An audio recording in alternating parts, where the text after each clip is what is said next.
Welcome to Around the Reel with your hosts, Aaron Carlson, Charles Lawson, and Samantha Hanna. Gucci Gang, Gucci Gang, Gucci Gang.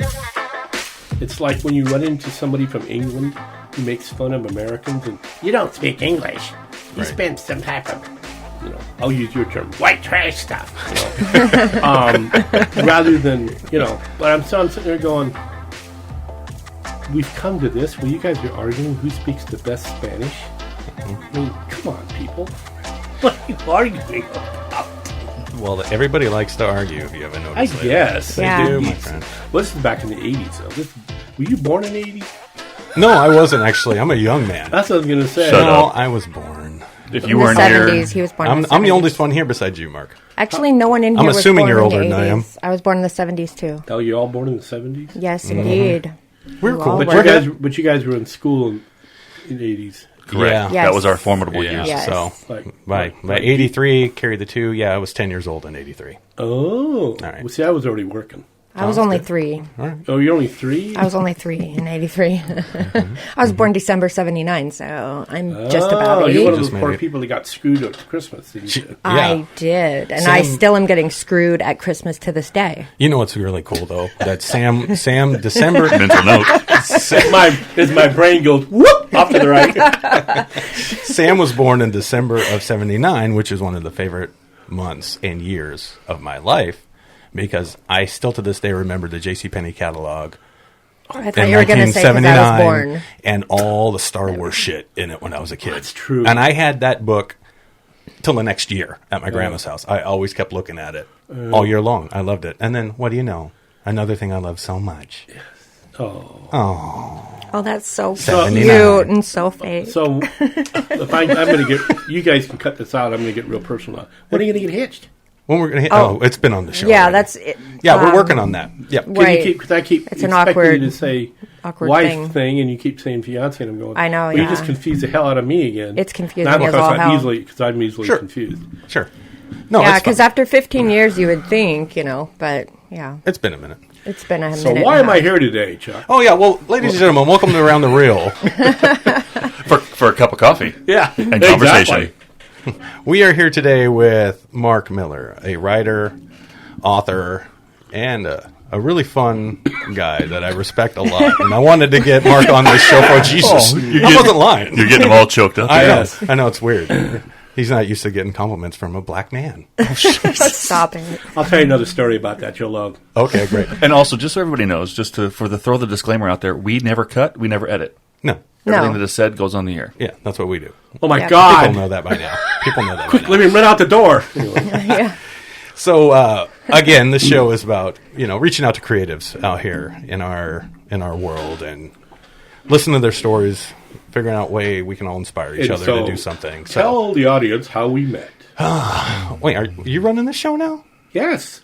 Wait a How did you second. just come in Today? here? I take Today all he's everything. running the show. Remember? Miller just came in taking over I the know. fucking show. You look at me and you go, hell, he's got the lighter skin. Of course I'm going to try to take that. I know. You know what I mean? That's what happens. I know, see? That's what we do. Fucking white people, Take man. shit. They just We I'm just the- take I'm- shit. I'm the whitest one in the room. Who are you talking to? Oh, no. You. And my first question was, Mark, tell us about yourself. I mean, where you from? How you okay. grew up? All that kind of good stuff. I Jeez. think you just did. Pretty much. Okay. Yeah. So, I'm actually a native-born Washingtonian. And I was born in Providence Hospital in Seattle. All right. And I grew up in the area, but then I went into the military and wound up going all over the place. And then I went into government service and law enforcement and all this other jazz. So because of that, I've been all over the world, which is interesting and all that good stuff. So going back, because I'm an old guy, and I grew up in the 50s.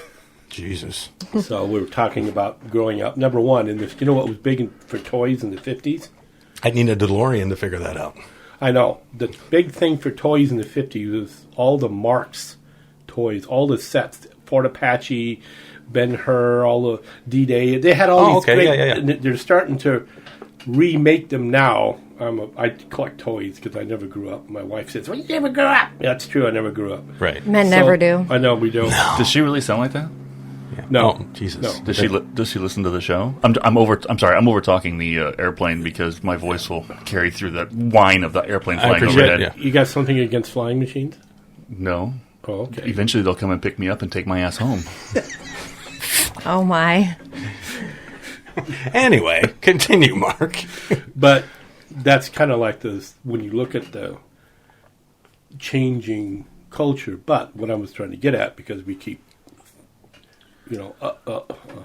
going back and forth and yelling and screaming at each other. Mm-hmm. I grew up some of my early formative years was in Everett, Washington. Okay.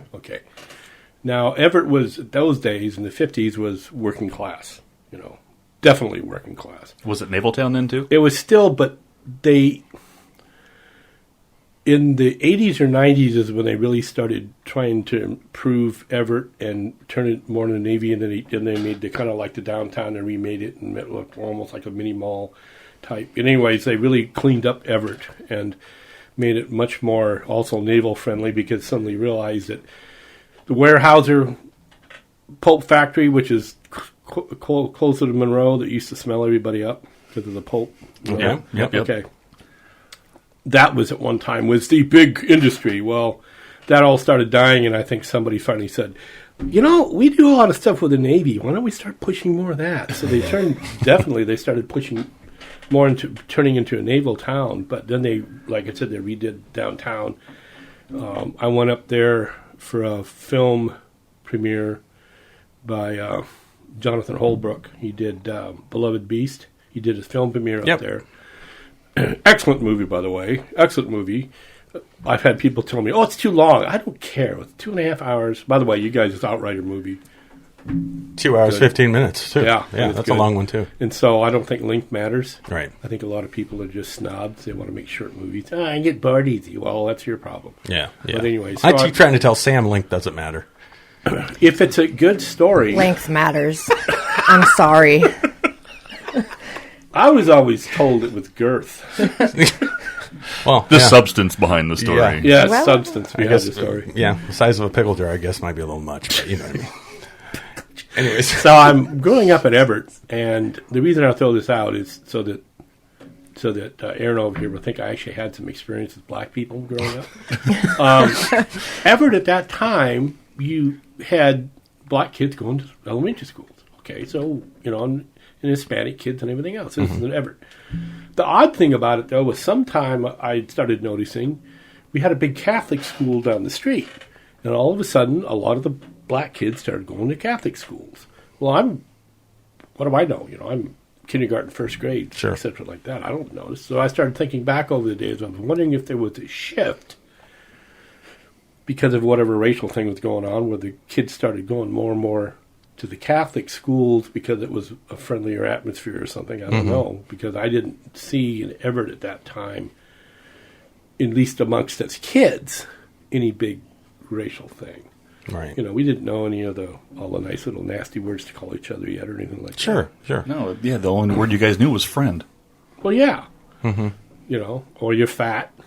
Or, oh my God, you're, or my God, you're a girl, you got cooties. Cooties. Stuff like that. Oh, cooties, We used to make fun of this one. Aaron, you have cooties. Yeah. I know. We had this one, I look back at it now when I was in 4th grade. We had this one young girl named Michelle, and everybody claimed she was the one that was, you didn't want to have her touch you because she was the one that would, give you something. I can't remember what the term we used. It was leprosy? No. Oh my you God, are- not that's a like big Easy word, Tiger. He's How a about rough cooties? He's old. I He figured, gives people cooties. Yeah, it was Renaissance kind of time. like cooties. We had another word, too, and I can't remember because I'm old and my brain's not working. But that was what kids do. They made fun of each other and all this I know. We used to call people Cambodian booty snatchers. Wow, Aaron. That was real. Why Seriously. Why Cambodian Cambodian? booty snatchers? Cambodian booty snatchers. I don't know what that to this day means, but if someone called you a Cambodian booty snatcher at school, you're chasing that motherfucker down on the playground. And what year? Oh my God. Yeah, seriously. I don't know what. Okay. What year was this? That would have been Early 80s. Yeah. Well, you know why? You know why they were using that term? Why? Did you ever watch The Killing Fields?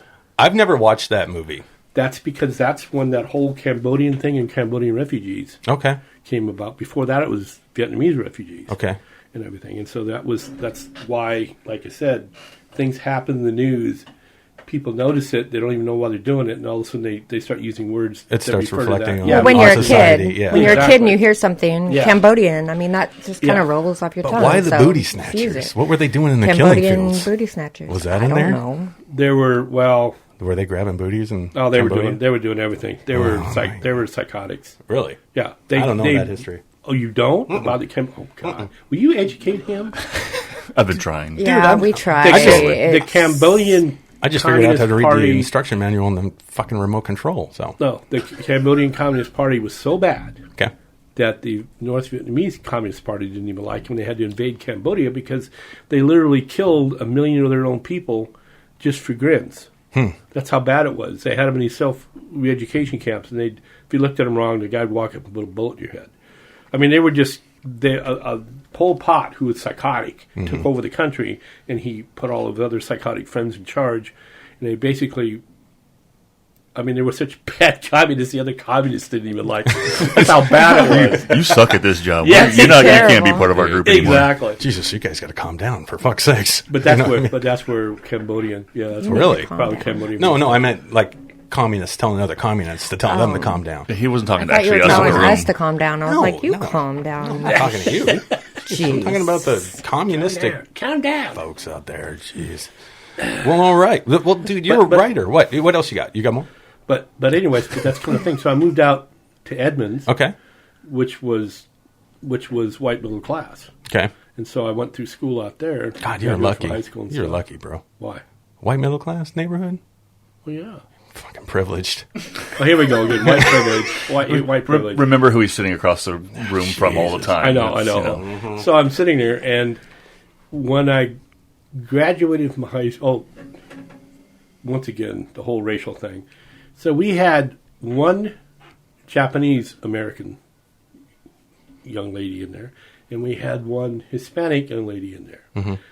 And when Colleen, the Japanese American, was in high school, she, of course, went out with all the other guys, which were primarily, quote-unquote Caucasian. I think we had like 1 or 2 black families in the whole high school by the time I graduated and stuff like that. So it was funny, though. Then when she went to the University of Washington, I guess her parents must have pulled her aside and said, "You're not going to marry some white guy. I'm sorry. You're going to marry somebody who's Japanese," because after that, all of a sudden, she spent all of her time with all the Japanese Americans in the University of Washington. Okay. Because I bumped into her. "How you doing, Colleen?" "Oh, yeah." And then she's got all these, But that's, I imagine that with that conversation of Dad Probably. calling him in going, I bet you. "Look at, we Asians are smarter than that white trash over there. You're not going to marry them." That's no Okay. have though. They are kind of smarter. Yeah, they're pretty Yeah. smart. Yeah.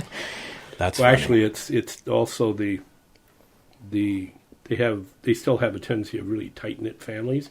When you have a tight knit family, you usually do better. Yeah, definitely. Unless you're a tight knit family of psychotics. If you are, then That's true. it's worse. Yeah, But it's if like you're not Texas psychotic- Chainsaw Massacre. Cambodia. Exactly. Right. Exactly. If that's not. But anyway, so then I wound up going into the military. I was going. By the way, bouncing back, I was going to be an investigative reporter. You were? Yes. Wow. Cool. Yes. Like Peter Parker. Yeah, I started out in high school, got into the newspaper and all this jazz. That's when I first started really writing. First, I was going to be a paleontologist, but this is in the 60s. There was no Jurassic Park yet, so you didn't have a lot of jobs Right. that you could get. I mean, even the museums weren't even hiring. So I took one look at high school and went, well, number one, I don't want to have to learn all this stupid parts of the annelid worms, which they wanted to do. You had to take zoology first. Right. I'm going, I don't want to. I want to learn about dinosaurs. Okay, I don't care about annelid worms. Anyway, so then I got on the school newspaper because I took a journalism class. Oh, I like this. So I started doing all these investigations and stuff. So I go to University of Washington, and I was going to be an investigative reporter. Well, then I got hijacked by Captain Ambrosiak in ROTC, and he said, "Oh, you got eyes and ears, so we're going to make you a pilot." But I still wanted to become an investigative You have reporter. eyes and Right. ears. Right. Yeah, eyes and ears. You got to have you got to have good eyes, good eyesight, good ears. All this stuff to be a pilot back then. This is Vietnam's going on. Okay, this Right. is 69 through 73. So they still wanting pilots. So I'm going through that, and eventually I got a ROTC scholarship, which helped me get me through school. But anyways, Did you sign up? Just sign up, or were you like drafted? I mean, how did that I go? walked in the Air Force ROTC little detachment there. I walked in. Yeah, I was going to become a freshman, and I was trying to figure out what I want to do with life. And I thought to myself, why am I going to college? What I want to do, I mean, maybe I want to go join the military and become a dog handler because I love dogs. So at that time, Air Force did most of the dog handling training. So I walked in, and Captain Brojak, this big, huge, tall, 6'6". We had 2 captains in that ROTC detachment that were both 6'6". It's odd. It was Captain Brojak, who's a meteorologist, Captain Slessler, who was an intelligence officer. Both of them was too tall to be pilots because when they sat down, they were so tall, their knees would hit underneath the control board. Right. So if they ejected, they'd rip their legs off. Oh, shit. So that's geez. why they had a height requirement in the early jets, was because of the ejection seats. Because they had to squeeze the ejection seat in there, and you sit down, oh my God, your knees, if we eject you, you're going to lose your kneecaps. Wow. At least. So they were both, but that was odd. So about these 2 big, huge guys. They're bigger than all the local Marines and Navy and everybody. Anyway, so on Brojak, I told him, because I was one of the smart asses. Sure. So I gave him 4 years. I don't believe that. Yeah, 4 years of, I kept telling Captain Brojak, well, sir, you're the one that signed me up. And he goes, yeah, damn. But anyway, so. It's your fault that I'm this way. Yeah, exactly. I tell Aaron that all the time. Yeah. Keep laughing. Yeah. We will. Don't worry. Yeah. We'll keep laughing at you. So, kind of just lost my complete train of thought. You were that's a big powerful goal. big guys recruiting Yeah. office. Boom. So anyway, so I get in there, but I still want to do the journalism thing. Right. So I had this. You had to have an advisor counselor when you were a freshman, right? College. Okay. Bass Knight was his name. He's dead now. If I ever find his grave, I'm going to go over and pee on it. Oh, my Lord. Okay. Just the way he said his name, I knew it wasn't Yeah, going to be good. Bass Knight. Mercy. So he says, yes. So he says, oh, you don't have to sign up for any communications or journalism classes right now. You got to take all your freshman flunk-out classes first. Well, because he was ignorant, and you could tell he's one of these professional counseling guys that got the job at the University of Washington. I can say this because he's dead now, because he's a lot older than I am. You could say a lot of things when people are dead. Yeah, I know. So he's sitting there, and he's feeding me all this. Well, what happened was, 69, 70, that was the time frame somebody suddenly got into this whole, oh my God, I'm going to become a reporter and get in the news, and I'm going to get on TV and all this stuff. So the School of Communications had this huge backlog. Had I signed up like I wanted to as a freshman, I wouldn't have had to put this big line. I would have already been in college. Mm-hmm. Well, they had so many people signed up that then they started putting limits on who they'd let in. Oh. So I'm going, well, so much of that idea. Well, I guess I'm going to go in the Air Force for sure now. I gotcha. And otherwise, I would have been an investigative reporter. Okay. Did you fly? You flew jets? Did you fly? No, the jets? you're looking at one of the world's worst natural pilots.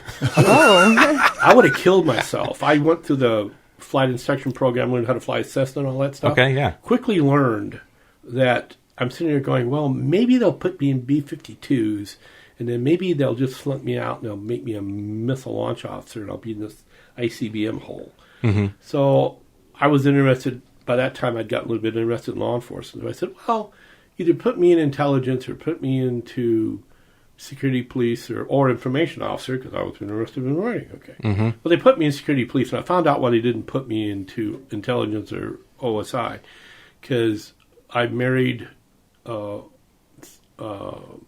my first wife was English Canadian, so technically she was a resident alien. Okay. And back then they had, and I think this is part of this is fallout because of the Cold War and stuff. Mm-hmm. They didn't like you if you were in Intel or in any of those, or OSI, Office of Special Investigations, if you were married to a quote-unquote foreign national. Got it. So I think that's one reason why I got security police. So what I wound up being, I still wound up next to nuclear missiles up in Minot, North Dakota, which is why I hate snow. I was there for 4 years.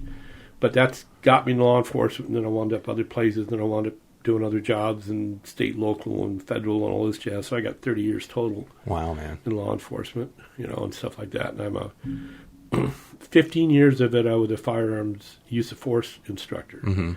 And I talked to the guys at Cairo Radio, and I thought were going to have me on, but I wasn't giving them the answers they wanted to hear.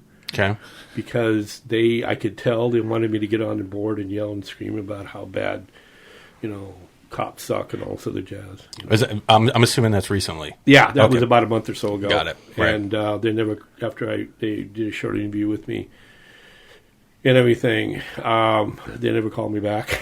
Gotcha. Did they even air it? No, they said, well, this is this part, and we're going to have it back and do another part, and of course, I said, I know, you're going to edit it. But I said, I'm just telling you what it is for real. I know that you're trying to get me to say certain code words or something. Sure.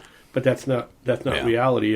This isn't entertainment. I'm trying to give you information, type stuff. So, but anyway, so instead of becoming an investigative reporter, I became an actual criminal investigator. So it's the same idea. You're going around asking people questions and nosing around, sticking your nose in other people's business. Right down That's Sam's alley. so fun. Sam loves that. I know I was going to I say. absolutely love that. Yeah. Wait, and yet you're still uncomfortable with the idea of doing the census now? Well, that's because of the whole. We were just discussing this. 10 years ago, I did the census. I was retired and everything from the. By the way, when you're federal law enforcement, you have to retire at age 57. They won't let you work past there. What? Your covered position. Yeah, it's some weird old law. They don't like it when you shake when you shoot. Yeah, exactly. But see, you can don't always shake at 57. But you can be 70 years old and be hired by the San Diego Police Department, but the federal government won't. Right. So, anyways, it's really weird. It's just That's it's a federal thing, and I think it has to do with the retirement system and all this jazz. When they get you out the door, and hopefully you'll die. Wow. Then they won't have to pay retirement. You sure you didn't get that intelligence job because you like to talk too much? Yeah, I'm just probably. curious. Probably. They. Did you realize this is a Social Security question? What was the average age when they first started Social Security? How long did the average male live back then when they first did it in the 1930s? 5 years. 86. Huh? 86. 58. No. You're close, but I'll explain why. Okay. The average, quote-unquote, Caucasian male lived to maybe 65. So they figured that, or 66. If you got it at 62, you'd only get 2 or 3 years. If you waited till 65 to get the full amount, you'd only live a year or two. Right. That's what they were figuring out. Save money. Most people are going to be dead. We don't have to pay them. Guess what the average lifespan of the average, quote-unquote, African-American male was in 1934 or whatever it was? Tell us. I'm assuming it's way lower than that. 59. Wow. So it's already stacked. Yeah. Yeah. Well, you're not going to get Social Security. No, I'm not. Nope. I didn't plan on it. No. But so that was one of those weird little things that nobody ever wants to talk about. Right. I'd only get half a check anyway. Why we only get half a check? Because he's only half. I'm only half black. Yeah. Oh, That's probably why we It was get a along so stupid, well. bad joke. It was a bad joke. I know. I was going to say because that has nothing to do with Social Security. You're absolutely right. And it shouldn't have anything to do with penis size either, but it does. So. Oh, my gosh. Yeah. Anyways. Did you ever hear what Donnie Bottaducci said about that? What do you say? He said, his isn't a shower, it's a grower. Why do we always end up talking about penises? Because he brings it up. That's true. Because he's fixated. You're Because they're right. interesting. I think he is. They're I very know, he's interesting. fixated I with mean, who does What's not have an interesting? image of a penis in their head once you hear the word? Like it goes in your head. You well, see I it in your didn't. head. I Which didn't one you either. see is weird, didn't. though. I mean, I hope you see your own and you're not thinking about somebody else's next to you. Aaron. I beginning to think. Sorry. I'm sorry. It's fine. You want to come out? You want to come out of the closet right now? No. I'm not. Aaron, Yeah, come out. I mean, Come out of there. I've come out. It's fine. He comes out. Just trying to shove his ass back in is the hard part. Yeah. I'm going to get out of there. That's what Now that we're we've just trying. offended all of the gay populists out there, and they'll come up and start finding out where this podcast is at and burning the house down. Oh, they love us. We can get away with a lot of stuff on the show. That's what's cool. Most of them 'Cause have people know learned we're to just kidding. not even bother being offended Yeah, because people they'd know be we're offended kidding. constantly. We're fucking kidding. That's the whole point. So of to this. get back to the idea of me writing, yeah, Let's writer, do that. because you're Yeah, a writer. writing. That's what. We want to hear about your writing. so I wrote a whole crap for the federal government, but it was all criminal referrals and all this other jazz, and everybody liked my writing. Okay. But it's a completely different style of writing. So I'd actually played around once or twice just writing stuff down when I was in the Air Force, you know, but I never I don't even know whether it is, tried to write a couple stories, and they're sitting someplace, buried in some papers. So then finally, I retire from the federal government in 2008. And I'm kicking around and going online, and there are some sites where you can actually write little stories and stuff like that. Okay. You know, just partner out. And I get this one phone call one day, and it's from a small publishing, well, it's not a small publishing company. It's an offshore publishing company. And what they're doing, they're called Vanity Presses, which means you give them money and then you have, all this stuff. I had nothing better to do. I said, okay, fine. So I wrote a kind of a rough draft of a novel and stuff, sent it to them, and, paid. Back then I only had to pay them like $200-300 because this is just an experiment. What year was this? When was it? This was... Well, you retired 2008, so... 2000, Okay. about 2012, Okay. 13, something like that. So that's when you first started trying to write. Really, novels yeah, and really. stuff, I mean, like, serious. okay, I mean, I've got been it. writing a little bit of stuff online, but not actually trying to learn the process. So Right. Okay. after that was kind of an experiment. So then I started looking for because I started thinking, well, this writing stuff is kind of fun. Why don't I see if I can find a local publisher? And I found one guy he had been a printer, but he also was trying to expand to publishing. And the only problem with that is that he never quite got into the idea of being a real publisher, not being a vanity press. And like I said, a vanity press are those people that, oh yes, if you give us so much money up front, we'll help you get published. Right. Well, once you give somebody money up front, once they get money in hand, quite often their attitude's kind of like, oh, I got my money, who cares? I mean, that's kind of human nature. Mm-hmm. So that's why you don't want to go with vanity presses. So, but anyway, I did publish some books through them, and I was trying to sell them on my own, even though I and another guy kept telling the guy, hey, why don't you let us help you with all the other authors, and we'll kind of be your unpaid agents and go out and try to push these books at independent bookstores and stuff like that. For some reason, he never, a little bit of a control freak, I guess, he never would give us a chance to do that for him. So I went over to Pacific Northwest Writers Association. They used to have these conventions every year. And I went to a couple of those, and the first one I went to, I'd written this book called, now it's called Jade Eyes. It was a adventure book based on my actual experiences as a federal agent in Seattle. Okay. So you change the name to protect the innocent, but it's based on actual, stuff, the way things really work. So there's this one company, and the agent there says, I really like this. So she goes and gets a hold of the publisher, and they're going, oh, yeah, here's a contract. They send me the contract. I sign it. And I said, okay, send this stuff. They start editing. So I'm all fat, dumb, and happy, man. A publisher picked up all my books. Yeah, I I had wrote to a do book. like, oh, my God. This isn't even really science fiction. It's more Action-based. action-based. Yeah. Though I had a little bit of an X-File twist to it. Cool. Everything. That's Jade Eyes, and so you guys said you could put that up. Yeah, we'll put that. We'll try to put Because as I'm many going of to your try work to up be there. a prostitute for my books right now. That's fine. You That's can sort of you can fun. hoard out. It's Okay, fine. Yeah, okay, I you just want to make sure. If you got to believe in your own stuff. Yeah, so all of a sudden then, about 7 months into the whole thing, the publisher sends me a note, and this is after I'd actually had some discussions with her online because I kept bugging her, why don't you send me the signed copy back with your signature on it, the contract that I signed. Oh, yeah, we'll get it to you. And then first she couldn't remember who I was and all this other stuff, and the agent kept bugging her, and I kept bugging her. So I get this note, email, saying, oh, we decided that we just had a falling out with the agent, and we're not going to deal with her anymore, so we're not going to deal with your book. Oh, for fuck's sake. And I sent her an email back. I said, I signed a contract. Right. No, you didn't. Yes, I did. No, you didn't. Lady, I've got emails. Do you really want to go there? Mm-hmm. So she gets all nasty and tries to say that I'm trying to, you're just trying to extort me. So I said, well, so much for that experience. Right. And, then I found, because the way we met, of course, first at Tacoma Filmmakers Group, but then I had you guys on interview with Kitsap Literary Artists and Writers on BCAT Public Access Television. Yeah, I was going to ask you about explaining what that is to folks that they don't know about it.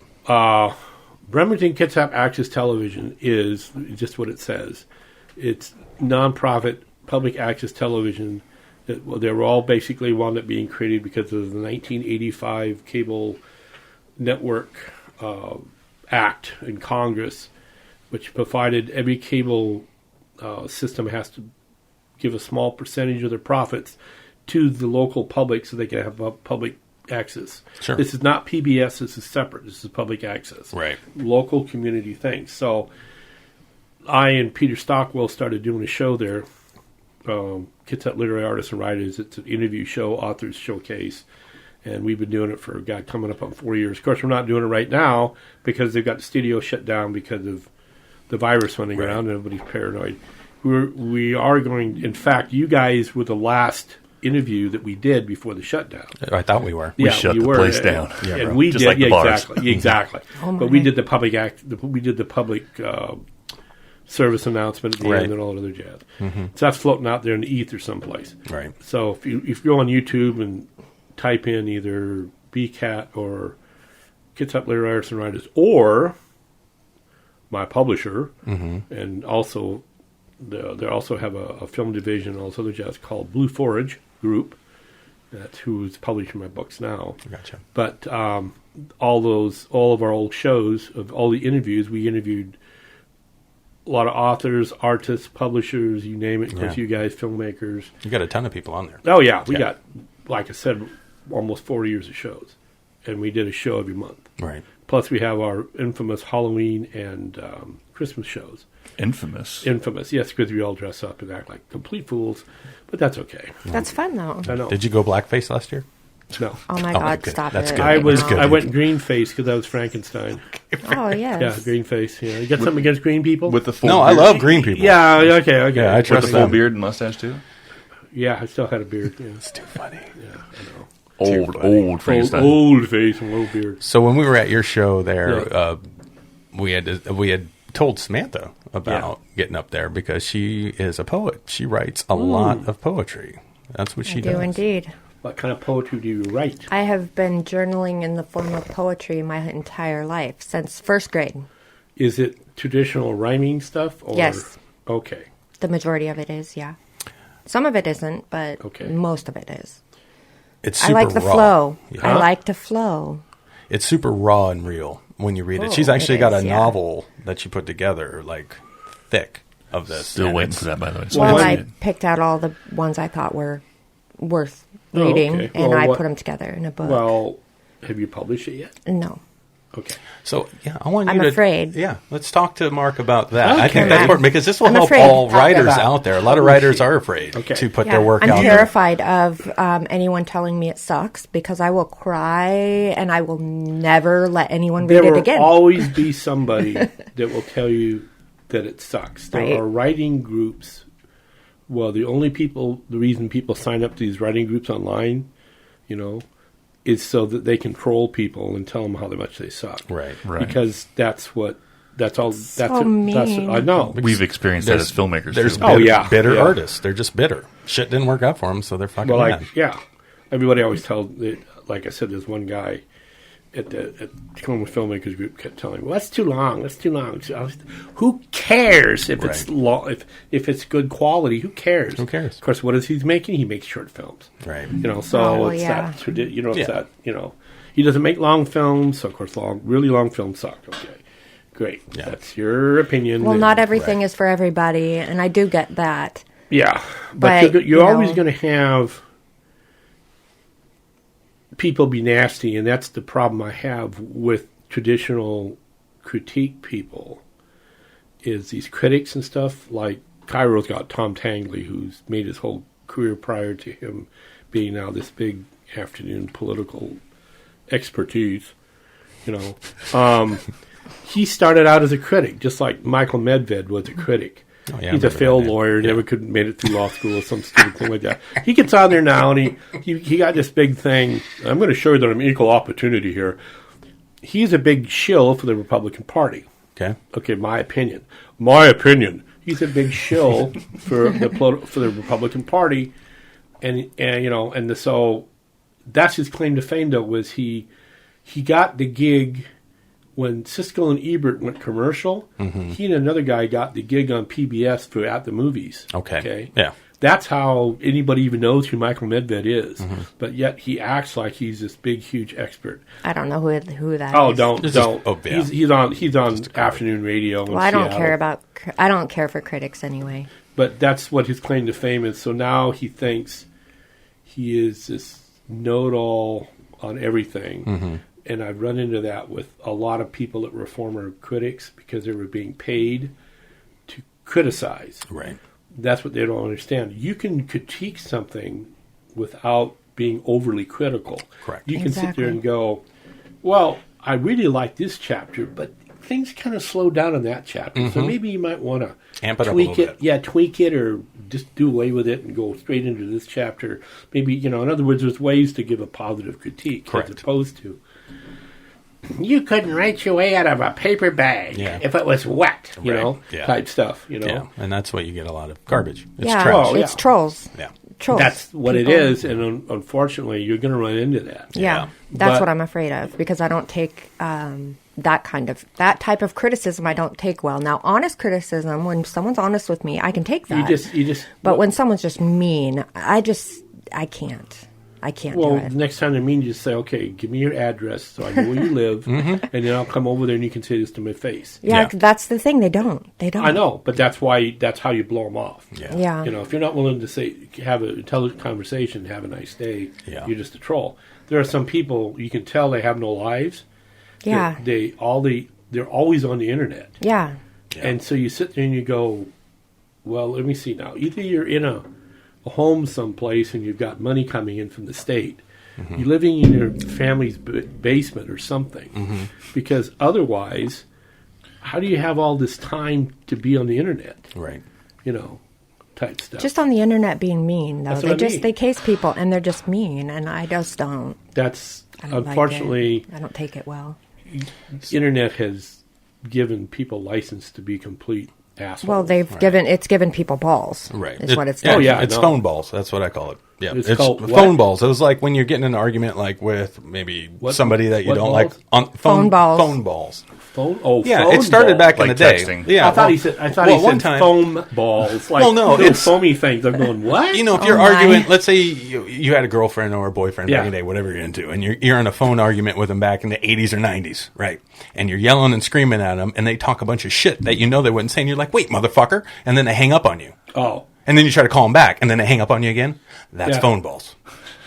They wouldn't do that in real life. In real life, you're standing next to them, what are they going to do? Take off and running? And then you chase after them, and then they stop, and then they look at you, and they run away again. They're not going to run from you that way, but they can with a phone. See what I mean? Well, they can do the whole Gig Harbor fight thing. They say they're going to fight, they go off on each other, and then they go out different doors. I was when she was bartending at the bar in Gig Harbor. I'll keep it nameless. You used to bartend? Yes, she did. I've been a bartender since I was 21. I was getting all excited because these two guys were in the bar, and they were arguing, and they were getting ready. And I'm like, oh, shit's about to go down. And one, you want to step outside, motherfucker? And the other guy goes, yeah, let's step outside. They both went through separate doors. One went left, one went right. They both went to their cars in different parking lots, screamed at each other across the parking lot, and drove away. That was their fight. And I'm like, what were they arguing about? I don't even remember. Who was going to leave first, apparently? It was the gayest, but they were into thing. it. Like, they were, it looked like they were ready to throw blows. And then they were like, let's take this outside, because I was like, get outside. And so I was so excited to see a fight. I was so disappointed. Yeah, it's like if pay-per-view fight comes on and then it doesn't work. That cable goes out. I was like, what the fuck would I just watch? That was the dumbest thing. It was dumb. It was terrible. I don't know. It wasn't manly. Is he one of these guys that instigates people to fight at bars? Oh, yeah. He's been... Oh, yeah. No, you... No, yeah, I wouldn't Aaron, don't you nasty deny person. it. He's been in a huge fight at my bar before. How many people were in that fight, though? How many? What was the number? God, what bar was this? 6? I don't know. That's a good number. I used to drink in Yuma, Arizona. We didn't have huge bar fights down there very rarely. They had one cowboy bar that used to have fights at.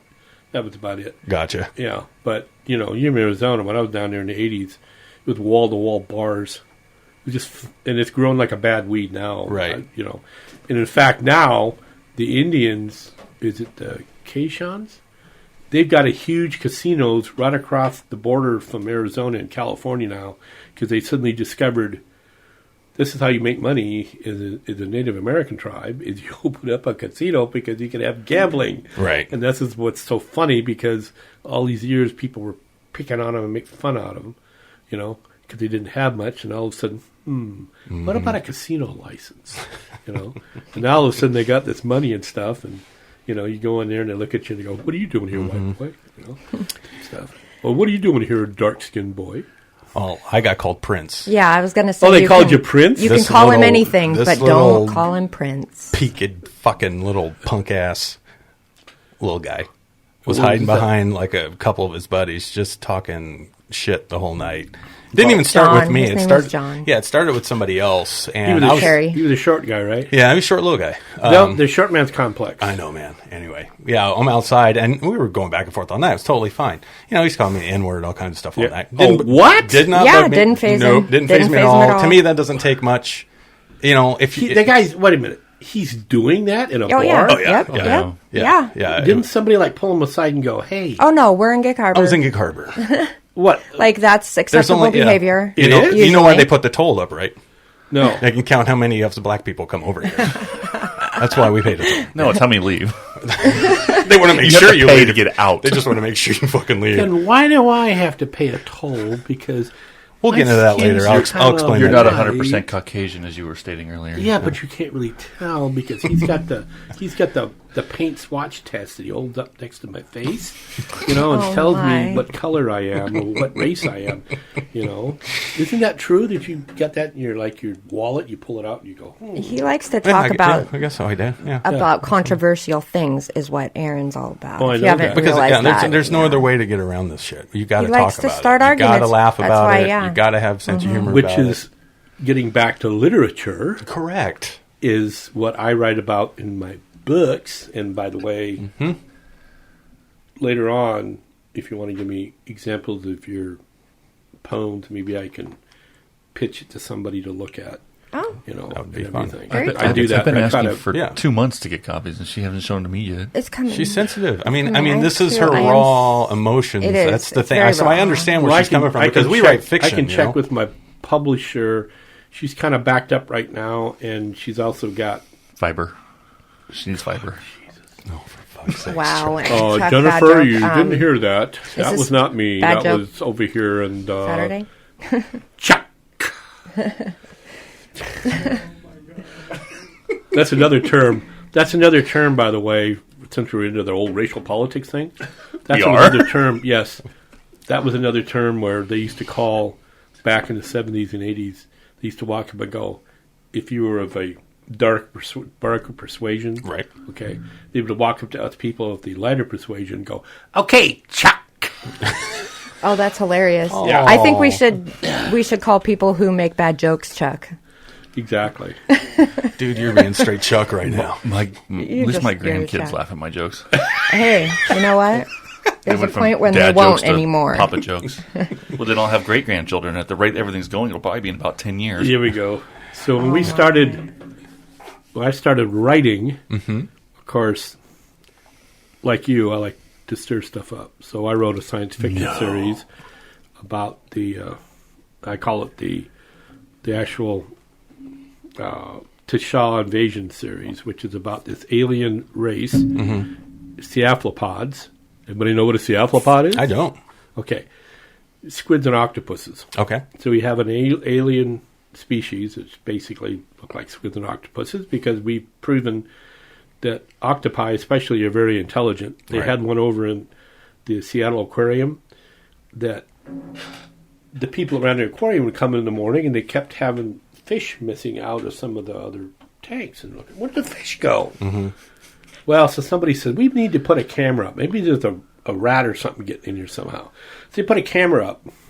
This octopus, after everybody left, and they turned the lights off, this octopus looks around, pushes the top of the tank over, crawls out of his tank, crawls over up the other tank. Wow. He's eating fish, I believe it. going back, and then chilling at the morning. Yeah. You're like, hey guys, Yeah, and he's sitting there I didn't do nothing. twiddling his tentacles. Wow. You know, and so they started doing these intelligent tests, and they did stuff like they put a fish in a jar, and the octopus will figure out how to unscrew the lid and get to the fish. Yeah, Right. they can do And that. so they're not really sure how intelligent they are because we've discovered that basing intelligence on brain size doesn't mean anything. Right. It has to do with the neurons and the wiring and all this other jazz. So I figured, well, what the heck? If they can do that, I'll create an alien race. And I had to create a whole long culture.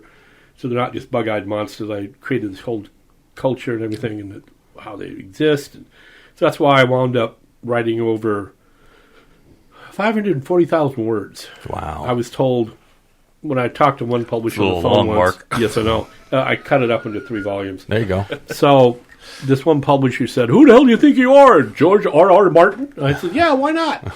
So, Game of Thrones, I don't care. Right. You write thick books. I can write thick books.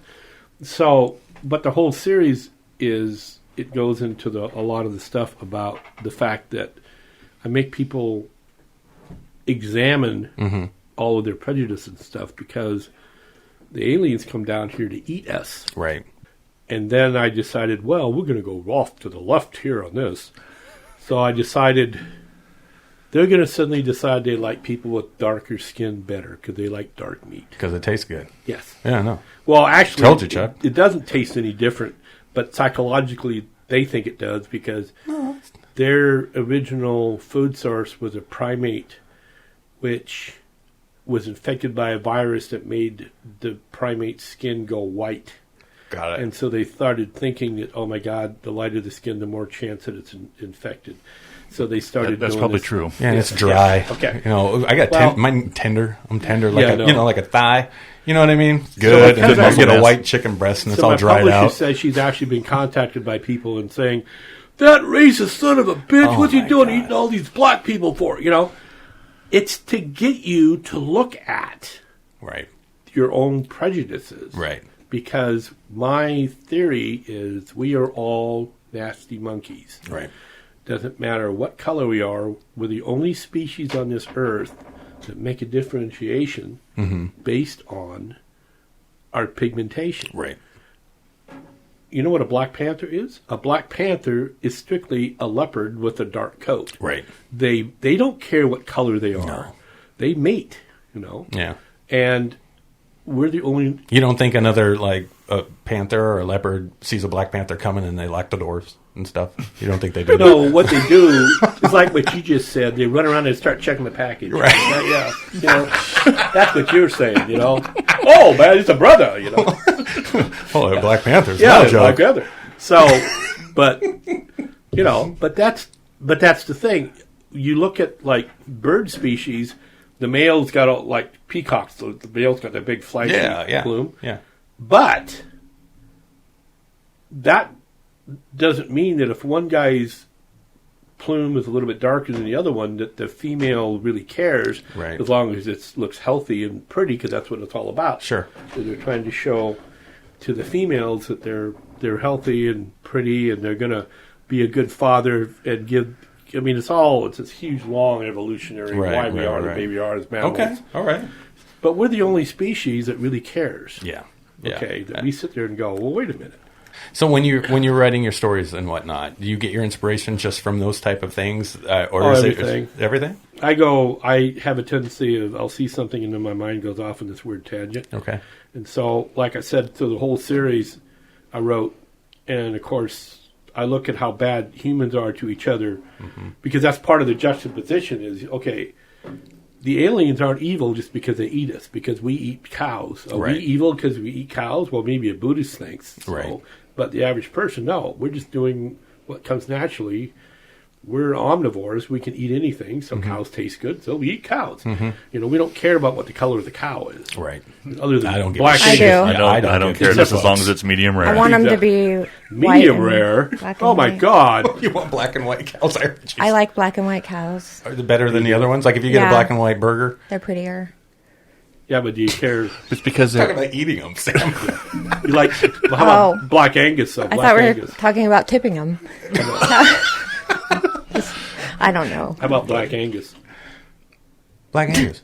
Black Angus Yeah. beef, yeah. Yeah, it's good. I don't really like meat that much. She does. I don't. She says that, but she eats No, I like don't. meat every day. I only like expensive meat. Like what? What kind? What? She likes tenderloins, I like tenderloin. Oh, okay. That's about like it. filet mignon. Oh, you Yeah, like the I real like tender stuff. There's nothing wrong with Yeah, that. that's Melts why. in your mouth. Again, I'm brown, tender. Melts in your mouth. I heard possum's pretty good though. We'll get to the possum story here in just a second. So anyway, Who's running the show? But that's what my series is kind of like. Okay. And I've got a copy that I gave Chuck here of my second short story collection. I got 2 short story collections that fill in the blank of the 3 volumes. Okay. But the whole thing is, a lot of it is the examination of man's inhumanity to other men and other people, because in my books I actually have humans who try to emulate the aliens by eating other humans. Since you worked in federal government Yeah, and you're into aliens, yeah. what do you think about all this stuff that happens? I have been to Area 51. Site 4? No. Okay. There is no site for her. See? Actually, there is a good chance there might be. But what I will tell you, What's your because opinion on it? I'm curious. This is all open stuff now because they've published a big book. Yeah. I was at Nellis Air Force Base when everything was still locked down. Okay. Number one, this is back in 80-81 time frame. Okay. At that time, we'd opened up more to Red China. I still call them Red China because they're a bunch of commies. And they got permission to fly one of their 747s they bought from us. Okay. They had an airliner, and they supposedly flew into L.A., and then from L.A. they were allowed to fly this one route across the United States, I think to New York, long-term flight. Anyways, it was one from L.A., that area, to another city quite a ways in the U.S. as part of their Chinese Air, whatever the name of their Chinese company was. Well, we were briefed on the fact that on the bottom of this 747, they had this odd bump, kind of like a big bulge thing. Okay. And somebody asked the Chinese, what is that? Oh, navigation equipment, experiment navigation equipment. No, it was a big, huge spy pod because it flew along the edge of the Nellis Range where they do red flag and Area 51 is and all this stuff. Yeah. And so they timed it so they knew when it was flying over, and if they knew this thing was going to fly over, they would make sure there was nothing secret sitting out that they might be able to pick up either radiation from, i.e., radar Whatever signature it was. stuff Yeah. like that. Yeah. Yeah. Or actually get long-range photos. We had another at Andrews Air Force Base. Well, there's another Air Force Base in D.C. I can't remember the name of it. They had the same thing. They had a compound there of secret stuff. They would have to close it off every time a Russian satellite. They had to knew where the Russian satellites flew over. They'd close it off. I mean, we always had all the super secret stuff. So I'm at Nellis, and Aviation Week in Space Technology, which the nickname for was Aviation Leak in Space Technology because everybody was leaking information to them back in the early 80s, published an article about the fact that the Air Force had MiGs at Area 51. Okay. And they showed a picture of a big 21 with U.S. markings on it, saying, well, this is an example of what's out there. Well, the doo-doo hit the fan because some of the people started talking about it. You can say shit on here if you want. I know, I was trying to be nice. Oh. Now? Yeah. No. So it really hit the fan, and because people on base were talking about it, and this supposedly was this huge, super secret project, and only certain people were supposed to know about it. And I told this one other captain, I says, look at lady, I was never officially briefed, but I know about it. And she said, what'd you do? Because it's called communications and operational security, and I'm the OPSEC guy, and guess what? Just by the way things are going on, you can kind of put two and two together and try to figure out what's going on. Right. So I get called over to this little bunker office thing. Is it true that you know about project such and such? I says, yeah. Well, you're not supposed to. You weren't cleared. How did you find out about it? I says, I kept my ears and eyes open, you doofuses. You can figure out by just the way things happen around here. Right. Okay, well, here, sign this non-disclosure form. Okay.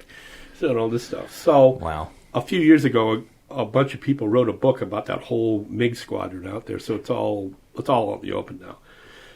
So I got a chance to fly out to Area 51, once just to see what was out there and land on the base, all this other jazz. It's funny how, in some ways, it was real secure. They still had the security running around. Right. In fact, when they had that last year, they tried to do the big storm Area 51 thing. Yeah. Well, yeah, it was funnier than hell. Mm-hmm. Because it is true that had they actually stormed it, they probably would have been shot. Because they're real serious about that being they call it like a priority A restricted area, mm-hmm. which is as if there's nukes out there. Because I worked when I was at Minot, where we used to have B-52s on alert that were uploaded with, you could upload with nukes and shit. And so if we ever had to go to war, out it goes. We got nukes on board. So if somebody was snuck on and went to the B-52s, we were authorized to shoot them. Holy shit. And they would have been shot. They had signs all over the place. Deadly force authorized. Well, they're not, the Air Force is not kidding about those signs and about mm-hmm. deadly force authorized. Well, they use contract guards out there now. A lot of them are former special forces and stuff. You drive around in those Jeeps, and they got the camos. They call them camo guys, black camo guys. Mm-hmm. And they don't fool around. They catch you. They, number one, you get proned out and handcuffed and maybe get slapped around a bit, and then you get drugged down and you get charged now federally for, unauthorized access to a restricted federal installation. Wow. And there are laws where they'll put you in federal prison. Federal prison is not necessarily a place you want to go, unless you go to Maxwell Air Force Base, which is where all the white-collar crime people go. Gotcha. Well, at least one of the bases. Yeah, that's where Trump will be soon. What? Never mind, go ahead. No, he's not. I hate to tell you that. Anyways. Yeah, he should go. No, you're fine. Go ahead. You going to keep mumbling over there? No, I'm fine. Anyway. Trump's an asshole. No, I didn't say anything. Anyway, no, I'm curious about this. Let me explain something to you. This is good. And this is what people don't understand. I'm going to tell you a little story. So, one of the many jobs I had was I did 3 years in internal affairs, too. Jesus. So, I had this one agent there with a jerk start saying, well, I know so-and-so, he's guilty. I said, why? Because he's a fucking asshole. Mm-hmm. I says, excuse me, but being an asshole is not against the law. No. Okay. Thank God, Aaron. Yeah. I know. Right. Otherwise, you'd no be... kidding. Yeah, otherwise... Aaron would have been in jail long. Thanks, so, guys. anyways, Thanks a lot. Throw that off to the side. Jesus. Getting back to the other stuff, Area 51 stuff. Yeah. So, they've done a lot of weird stuff out there. Like, they've got a lot of the nuke test areas. Mm-hmm. They had some nuclear test areas trying to experiment with certain stuff. If they had something out there now with all the stuff flying over, nobody knows where it is. Right. It's probably been moved because I bet. Yeah, it was probably moved years ago. Right.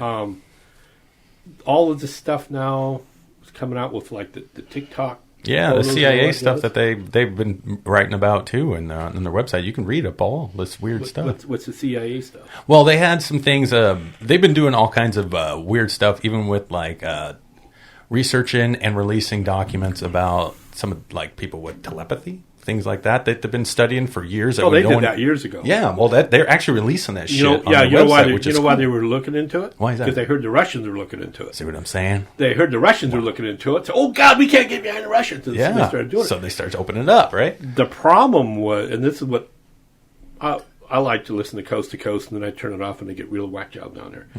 But because I can kind of tell who the whack jobs are when somebody starts telling you that if you call them up on the phone, they can do a reading over the phone, they're a whack job. They're a whack job. Okay. If somebody starts telling me that they can talk to who's your mom's name? And they're on the phone. Right. Oh, okay. Well, I sense her feeling. Yeah, she wants you to know that they're a whack job. Gotcha. Okay. I'll tell them that to their face and said, think about what you're doing. Right. You've got a complete stranger on the phone, and you're trying to tell them that you're going to talk to their dead mother. Yeah, right. Okay. You have a nice day. Go back home. Please go take your medication. But, so you'll listen to that. But the whole thing on this, there probably is some type of weird little telepathy or something that may go on. The problem is we can't seem to control it. We can't seem to, like, all of a sudden, I've got that ability and I can use it every day. Right.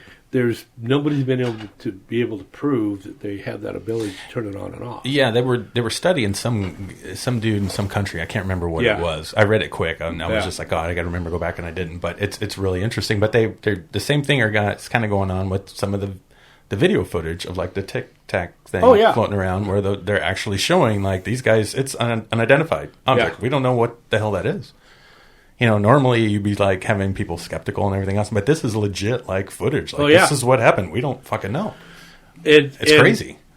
What's really weird is that when I was at Dallas, this is back in the day when they had all the secret stealth fighters and stuff. Yeah. And they were actually doing test flights, and we had what we called this is a very early. Looked like an early video game. We had this huge damn screen in the range integrated system command post area, and you could, using IFF and radar and also raw radar, you could track aircraft on the range, and that's what they used to do for the red flag exercises and stuff. But they started that you could track them real time and see where they're coming in the strike packages, and everybody's out there doing the dog fights and blowing crap up and all this other stuff. Wow. Well, people would also come in and use that when they were trying to do the secret, tracking the secret aircraft that nobody was supposed to know about. And of course, when the original stealth fighter crashed, they said, oh, it's an A-7. Well, no, it wasn't. It was the old original stealth fighter. Right. It went out of control and smashed, and security police ran out and formed a national defense area around it and wouldn't let anybody buy it. And then they got all the pieces the hell out of there. Well, they had a bunch of other stuff they were out testing too. That's what, at the time, we were talking early 80s, that's where they were testing a lot of the stuff. Theoretically, they might have been testing some early type of drones or something.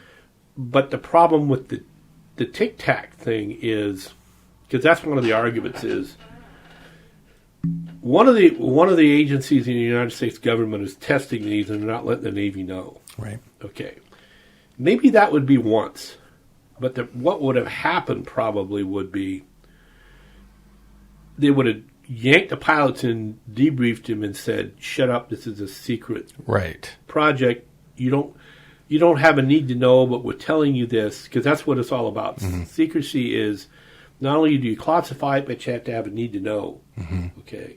Just because you have a top secret clearance, which I had when I got out of the government, doesn't mean you know everything top secret. You don't have a need to know everything. And plus you've got other levels of top secret, and all this other stuff. Right. So there is that theory that there's one of the agencies doing something and not telling the rest of the government, and that's what's causing the problems. The thing is now, though, it's happened on several different occasions. By now, you think people would have sat down and gone, the Navy would be in. This is like they're in a meeting, super secret meeting, where they put you in this big room and you can't get any radar and stuff like this. They've got these secure rooms and embassies like that where you can go have these special meetings where everything's blocked off, no radio, no surveillance and nothing.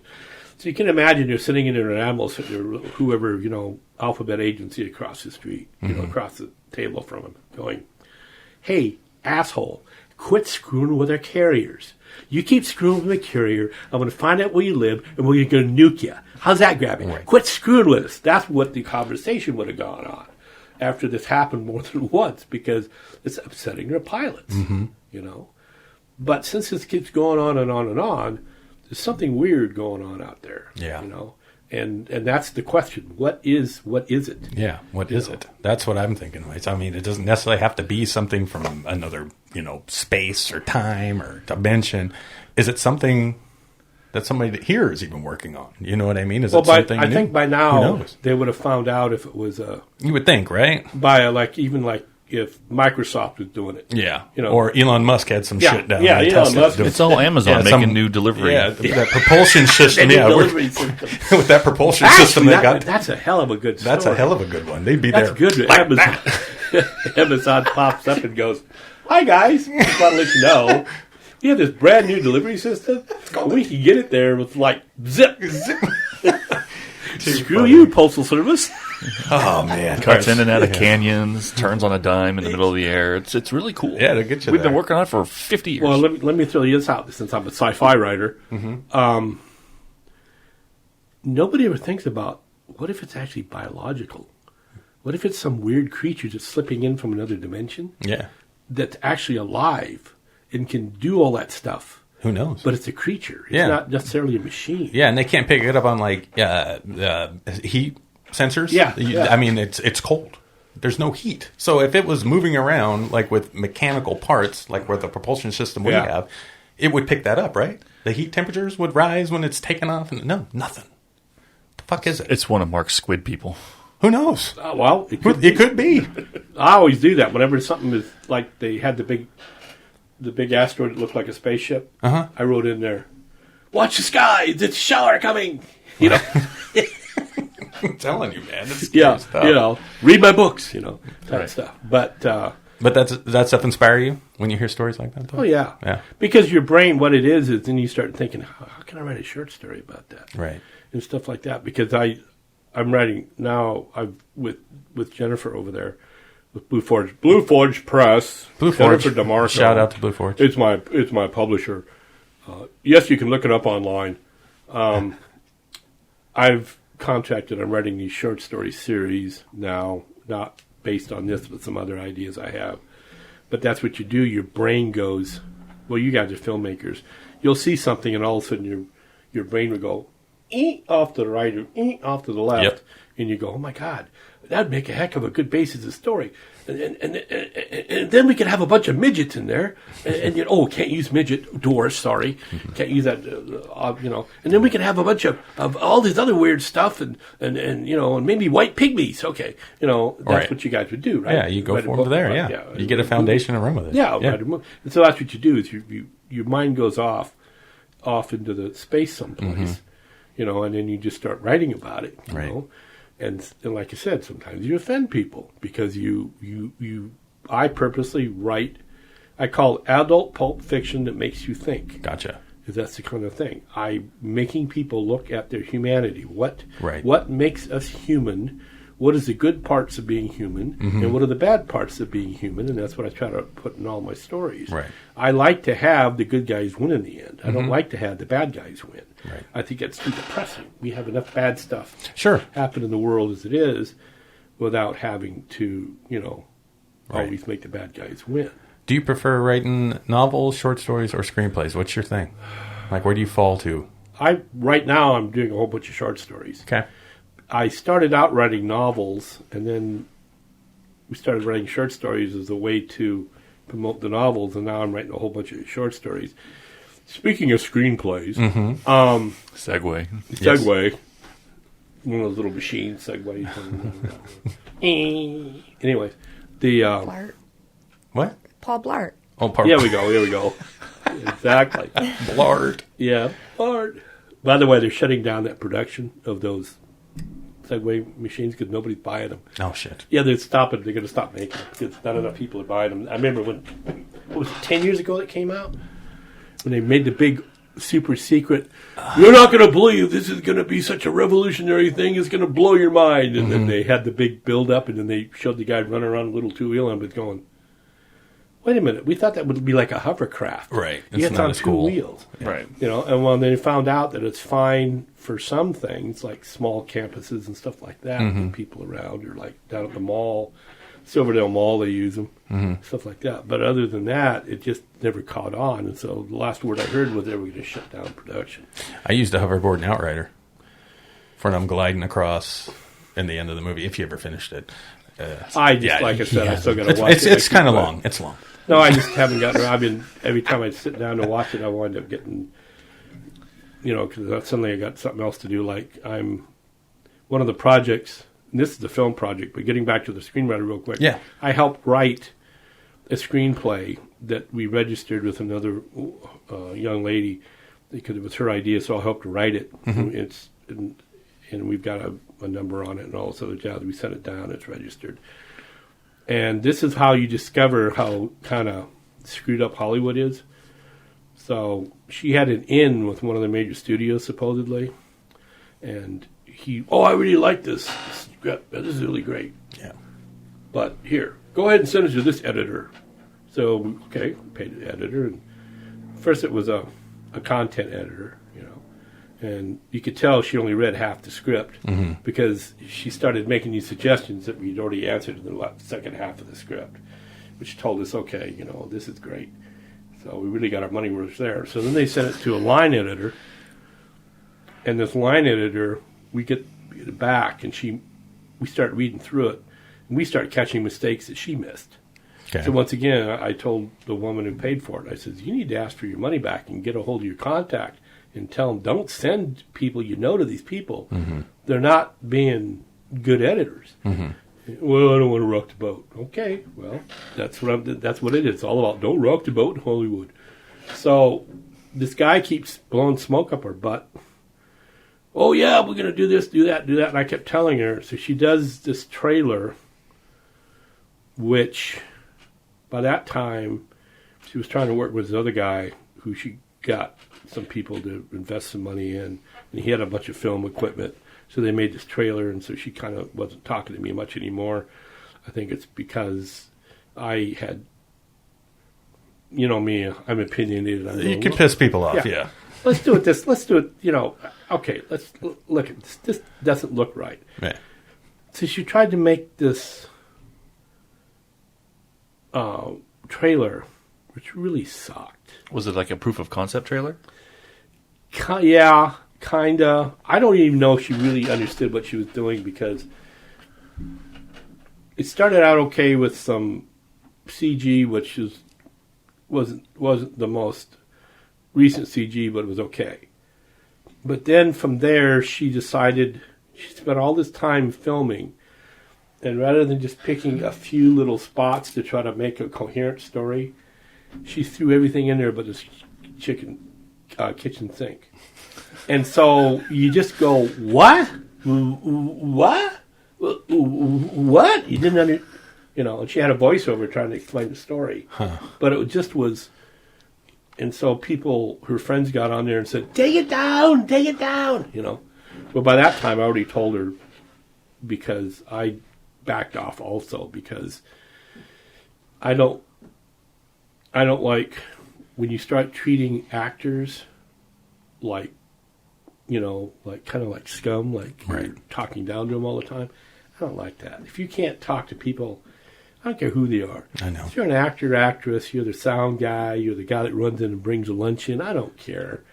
Treat them all like a normal human being. Yeah. You got to treat them with respect. But when you keep talking down to people, then that tells me that you're so insecure that you have to talk down to people. Absolutely. And let everybody know that, I'm the director, or I'm the producer, or whatever the hell you are, You're the guy who does the paperwork, and you're the one who tells us what to do. Yeah, right. Great, got it.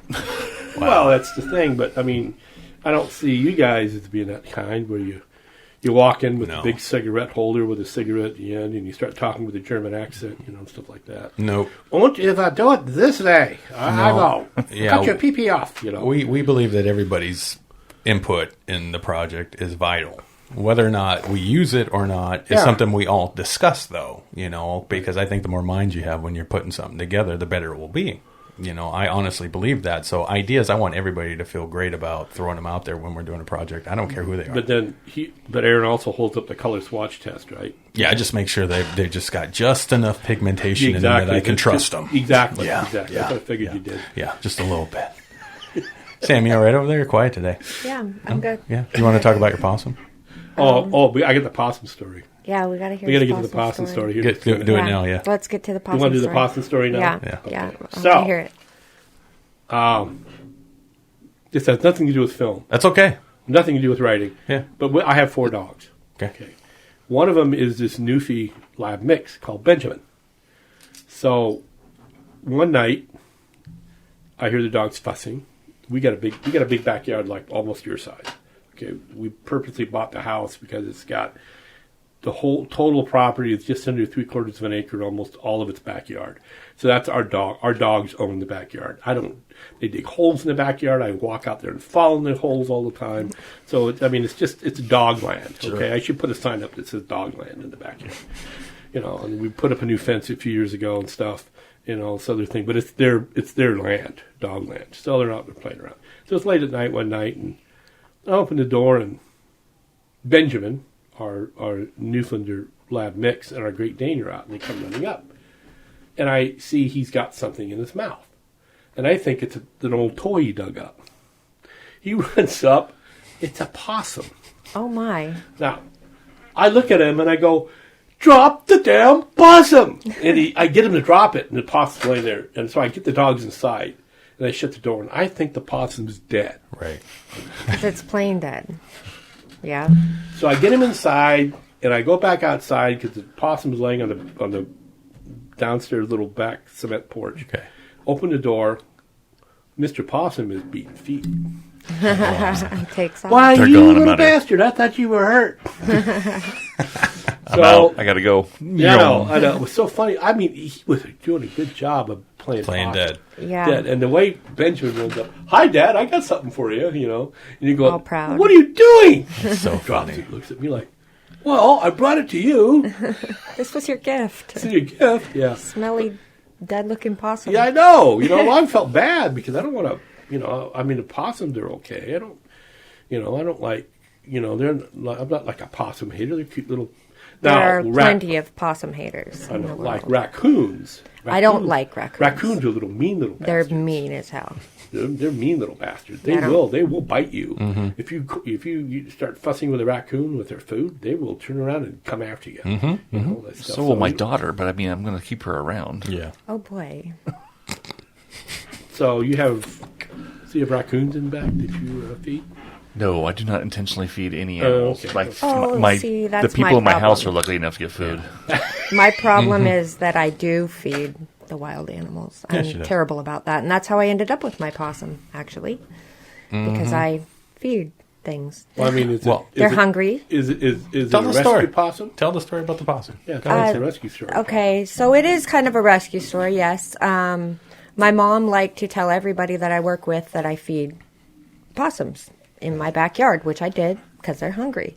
So your soft touch. Yeah. Possum put the word out. Yeah. Go over, man. She's a soft touch. Actually, they do, and then they all end up back there wanting food. But anyway, yes, I feed them. So my mom told everybody, and one of the people I worked with found one in an intersection. Oh. Turning circles by itself, and it was a baby. Oh. And she had her little daughter with her, and her daughter wouldn't let her leave without taking the baby, and she didn't know what to do with it. She called rescues. They never answered. Yeah. So she called me because my mom tells everybody I feed them. I've never touched one. I've never had one. I didn't know what was going on, but I said, yeah, bring her over. So how long you had it? When I went in there and asked Aaron, can I have a possum? Now wait, this possum, when you got it, was like the size of a coffee cup. Oh, it was tiny. Baby. She was tiny. She was tiny. And you could tell there was something wrong with her because she just shook her head like violently, like well, she was scared, yeah. Well, she was kind of retarded. She definitely something wrong with her. She's not all there. Well, what does she do now? Well, now she's she can't climb like a possum. She can't run. She's definitely got some issues, but but yeah. So I was going to release her. Well, that was my plan. I was going to nurse her back and release her, but she's not releasable at all. She'll die. How old do you think? I've got her in April of last year, so I've had her over a year. Mm-hmm. And when she wasn't very old, she wasn't more than 6 months. She eat okay? She eats good. The reason she doesn't climb is she didn't learn it. Well, could be. Yeah. You're right. But she still does that head bobbing, and she still does circles. There's a good chance she was hit by a car, so she probably has a traumatic brain injury. She was right in an intersection in University Place. So it's not stopping her from eating because she's fucking huge now. Yeah, she's pretty big. But does she react to you? Yeah. Yeah. She knows she knows who I am. All she knows is people, so you can, hold her or pet her, she's fine. Does she like that? She doesn't care for the human touch as much as I wish she did. Because I love to snuggle her. Yeah, she'll sleep but, with she'll sleep with me and stuff. Nothing better than, whew, hey, nice beaver. That's not a beaver. Sorry. Aren't you funny?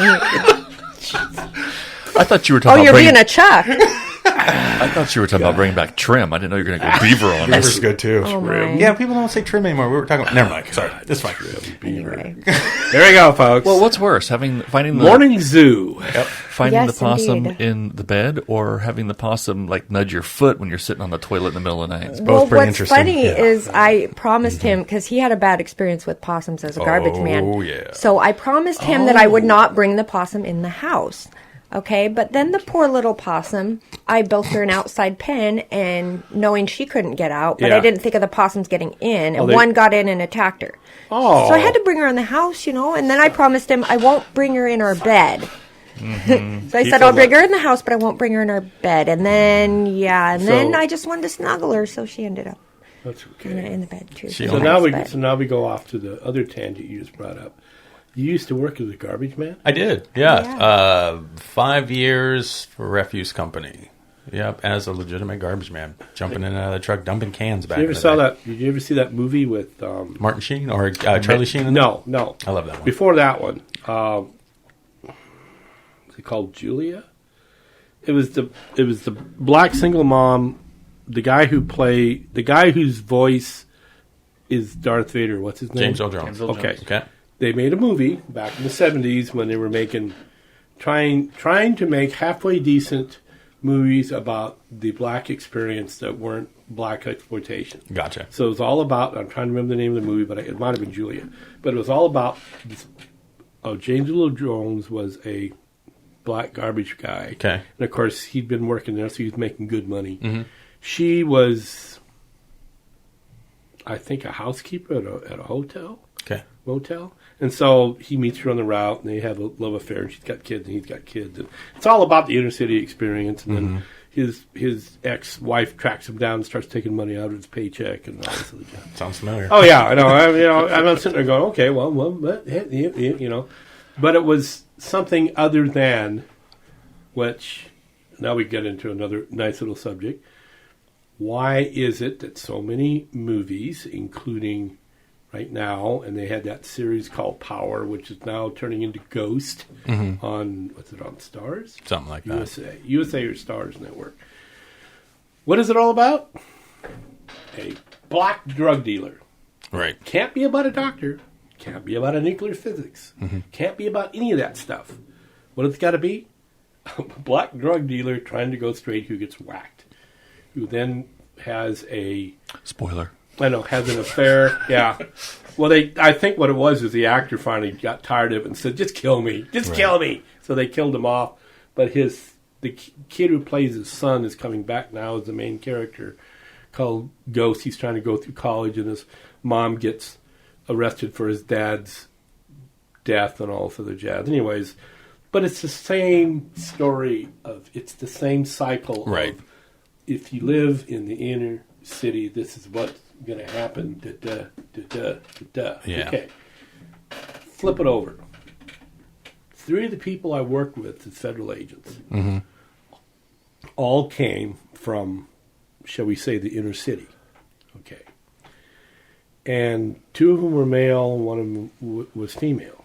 And the female told me this great story. She grew up, it's either Dallas or Houston, and single parent, mom raised her, all this jazz. So she was telling the story. Her grandmother is taking care of her during the day. You'll love this, Aaron. You'll love this story. Okay. So her grandmother's walking her out, and she says, I'm like 5 years old. I remember this story. I'm walking down the street. Then grandmother sees some white folks walking by, and she goes, well, look at there. Mr. and Mrs. Cracker.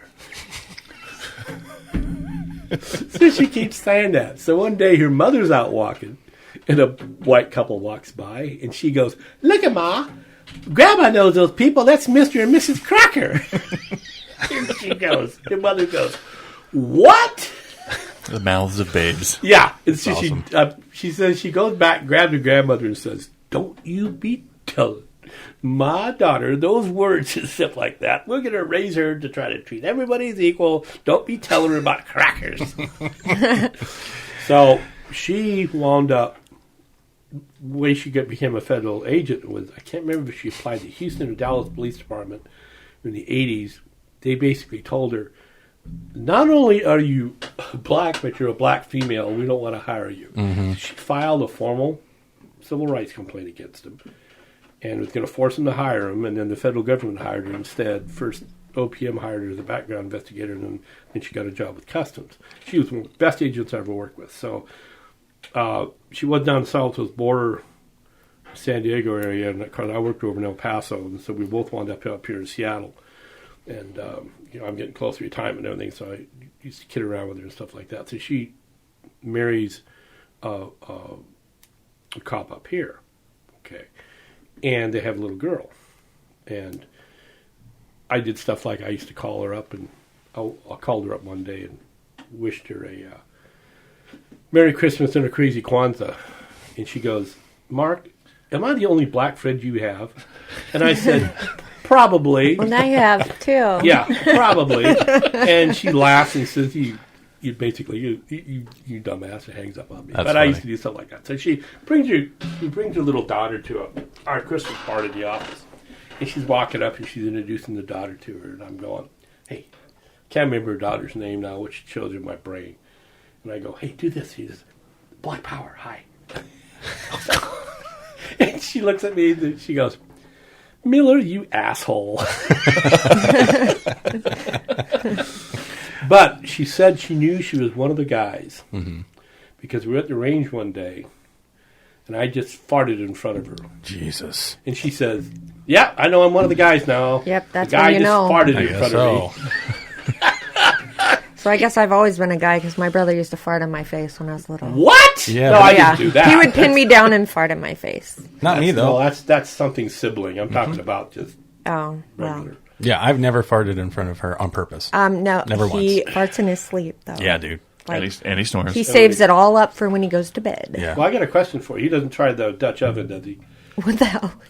Oh, you don't know what the Dutch oven is? No, when Do you fart in bed and then you pull the put the covers up covers over over your the... If he ever did that, We'll do it. I already We'll try beat him it out up in the later. middle of the night. Well, I might as well get a couple licks in first then. Let's try one of Oh, those. you ever. Oh, you beat her? You beat him up? I'm not stupid enough to stick my head under the covers. Well, you never know when you're You sleeping. beat him up? And she sleeps Yes, with her mouth I beat open. the crap out of That's him. even better.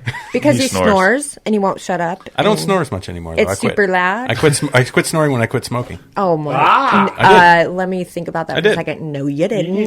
need to get one of those little nose things. Yeah, you over need your to get nose, something. open Or up get one your- of his Bane CPAC. CPAP machine. Well, Yeah, one of those things.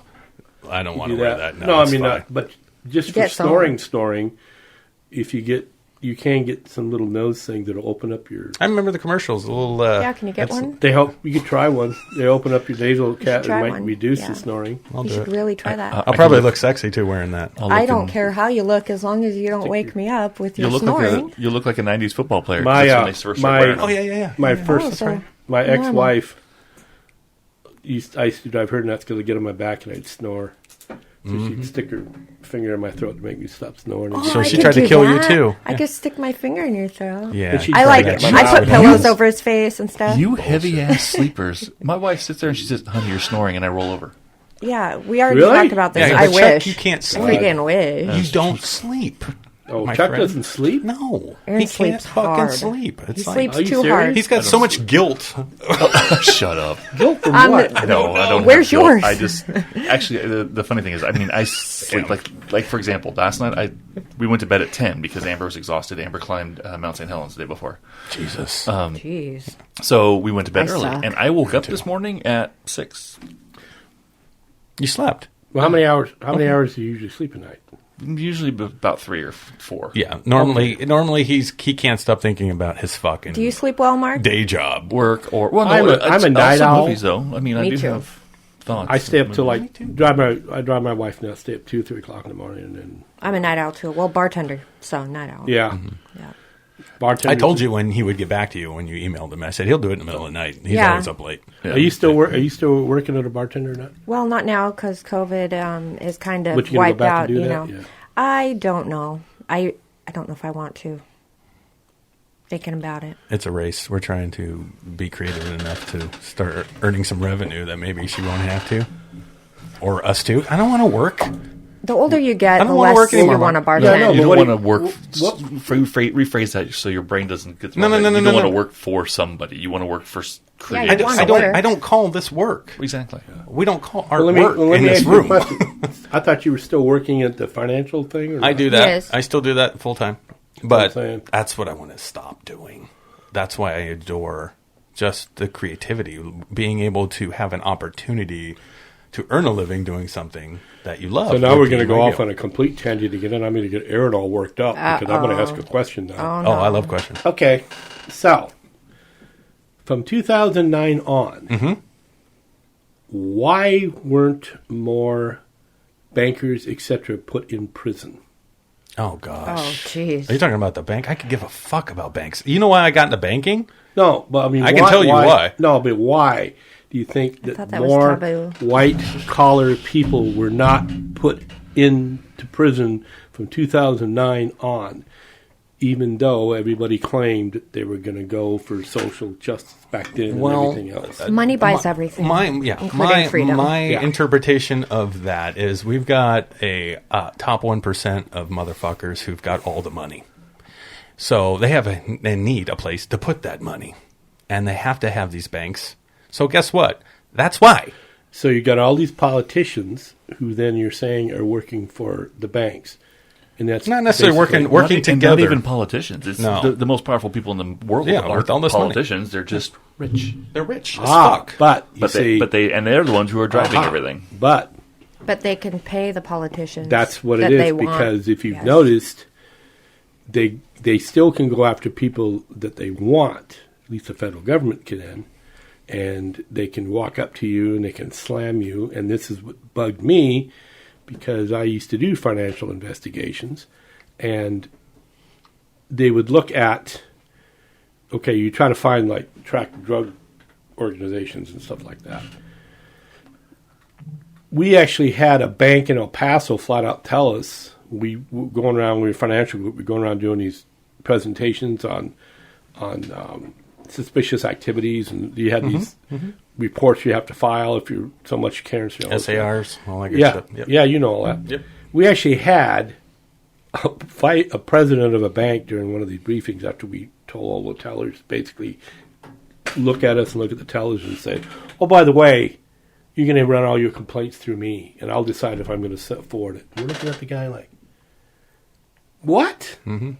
Well, yeah. Yeah, because course. he didn't want to lose The money. any money customers that were coming. Of course, this is El Paso, Texas. Right. Juarez, Mexico. Guess where all the drug money was coming from. Oh, yeah. And he didn't want to lose any of that possible money. Cause, well, we don't want to offend our customers. I'm going, No, we need to keep that. We don't want to cartel. rat out our customers. well, that's what I'm saying, but that's the attitude. And so, and this is what bothers me, is everybody keeps getting up there and flapping their gums and saying they're going to do something about it, which happened in 2008, 2009. And they never did crap. There was a Nope. whole bunch of people Greed. in the whole banking industry that should have done a perp walk. The best thing that I ever saw the other day is when what's-her-face Laughlin from Hollywood is going to have to go to jail for Couple 2 months. Yeah, at Couple least. months. I wish she got And yet her more. husband gets 5. I wish she got more. That's because he was more of the instigator. Apparently, did most of the heavy lifting, but she kind of did. What got them in trouble is right off the bat, they wouldn't admit any wrongdoing. Like, oh, we made a mistake. They said, oh, we didn't do anything. We didn't do anything. Lawyer up, and so Yeah. federal government said, oh, congratulations, buddy. We're going to make Greed an is example out of gross. you. Yeah. But that's the problem is, It's greed and power. yeah. I mean, know. that's all it is. I know, but that's the problem with, this is why we talked about lying and all this other jazz. When we allow somebody to actually say, oh yeah, I admit I lied, and then we still talk to them and put them up on, like some expertise, it drives me nuts. And we were talking about right. I just always think of the power ladder. Oh, I know. You know, and the reason is because you've got people above you that have power and control over you because of a system that's set up the way it is. So when you've got someone like you're talking about, Dr. Fauci, and he says one thing at one time and then later says something else, I can't help but think that this man doesn't have any type of power whatsoever, and those that are in power can shut him the fuck up when they want to. No. They can, and they can scare him. You don't know what kind of tactics they use. He's getting threats on his life. I mean, all that shit matters.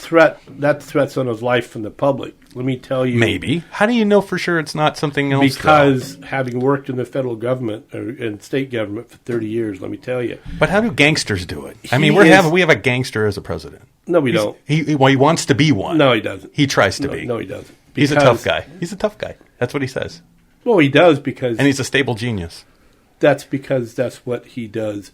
That's the old businessman thing where you try to bullshit. But that's a whole nother podcast, oh, right? Yeah, that is. Guys? Oh, yeah, look at the time. Yeah, but the whole thing was, with that, though, is Fauci has been a government bureaucrat for well over 20 years. Sure. Once you get into that level, it's very hard to get rid of you. Because because I saw it. Sure.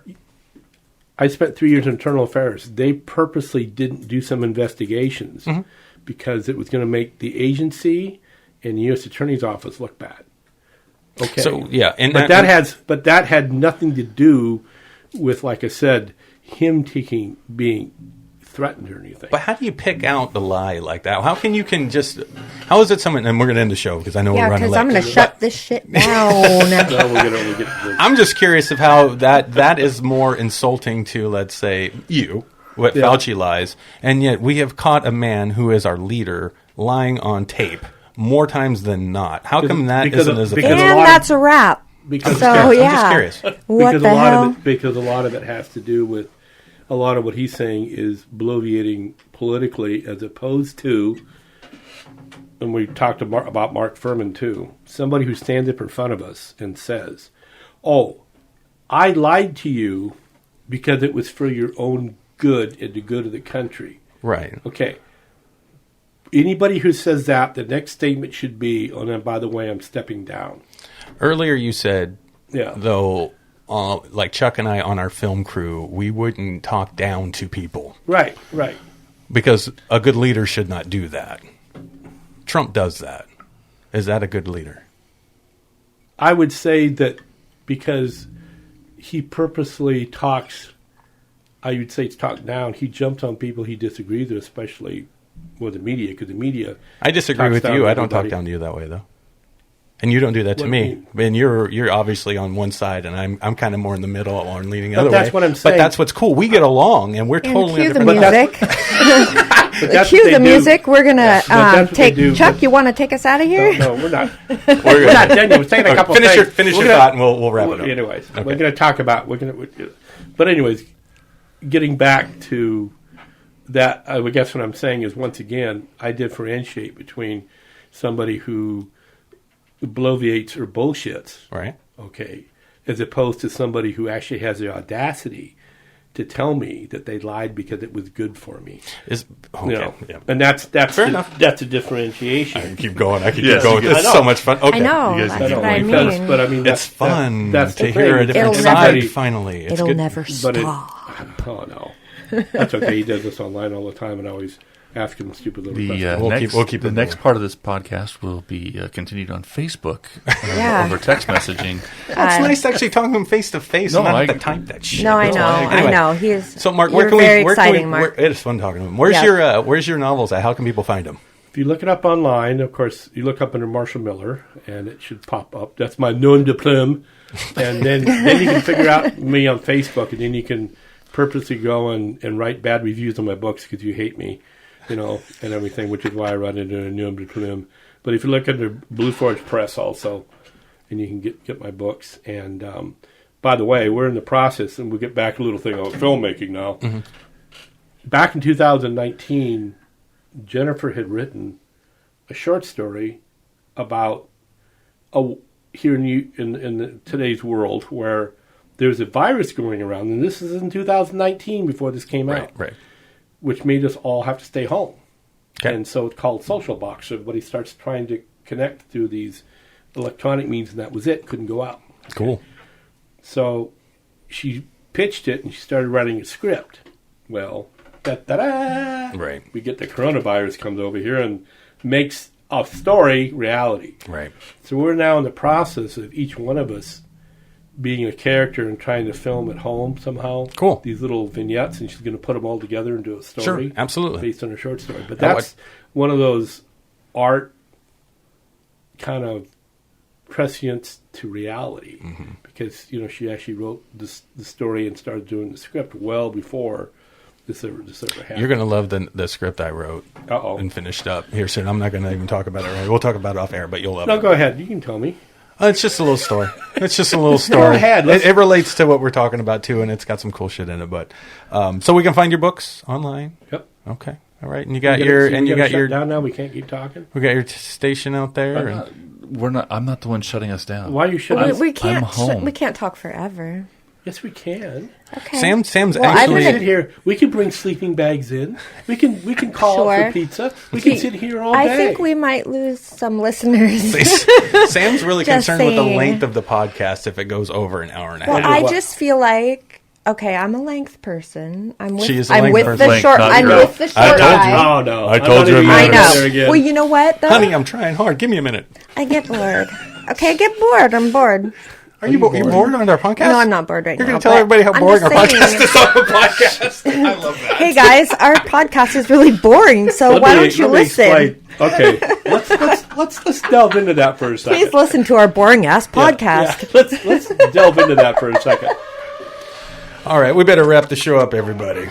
We've been but it's going been for so a much while. fun. We've had a good time. It's always fun. Well, Mark, it was a pleasure. Always? It is. But I was more fun. No, I need my ego. I need my ego built up. You need to Do tell me I was you more need a fun. good stroking? He's fine. Pet the dog. Ladies and gentlemen. I just pissed off Chuck. Ladies and gentlemen, God. That's I want to just thank Mr. Miller so much for coming over and joining us today for a cup of coffee and a conversation. Sam, Yes. throw some tidbits in here so we can actually get a chance to talk this today. What? Oh, you want me to throw some tidbits in? Yeah. Like, bye. Here, just for kicks, Aaron, I what want to is thank our... Mark, our guest, for being here today and talking with us. You were a lot of fun. You got tons of cool stories to tell and things to say. And we loved talking to you. It was fun. And thank you for our listeners, for listening for all kinds of ever. Mark, appreciate you, buddy. Did you get all your things marked up? Yep, I sure did. Yes, all the Yep. questions. We talked about other things, too, which was good. I'm not going to... By the way, I'm never going to give him a legal pad again to write questions on. I'm going to go back to the little sticky notes. Why? Because Because look at his you got legal a whole pad is like page for of days. questions, and I usually you have I- like 5, That's 6. because it was me. He sat up all last night. I had a That lot is of true. things. gonna get that SOB and Actually- ask him this question. Actually, I just thought of it outside before the show, but these are things I'm interested in, so that's why fuck you guys. He has been waiting to talk to you, Mark. And that's the because- cue. Listen can I to the say music. something? Yeah. What the hell? You're not my type. I'm sorry. Oh. Jesus. What do you like, Cambodian? No. Only if it's a booty call. The booty snatchers. Oh, booty They're coming to snatchers. get you. Cambodian booty snatchers. Bye. Bye, everybody. Thanks for listening to us lady. as usual, and Hi, we will see you next week. Thanks for tuning in to the show. Hey, if you'd like to be a guest on Around the Reel, please reach out to us at our website. That's www.cccentertainmentgroup.com. There, you can send us a message, and if you're an artist or creative or just want to get on the show and start talking about a bunch of shit like we do, please reach out to us and let us know. We'd love to have you. And if you also need other realms to find us in this wonderful Silicon Valley of what we call the social media, we're also on Facebook, Instagram, and Twitter. You can find us all there.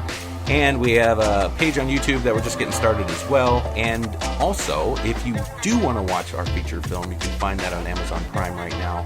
That movie is called The Outrider. It's our first major feature film that we did. We have a bunch more coming, but please watch that one. Let us know what you think. And anyway, thanks again, guys, for tuning in. We got more shorts coming for you, so talk to you soon.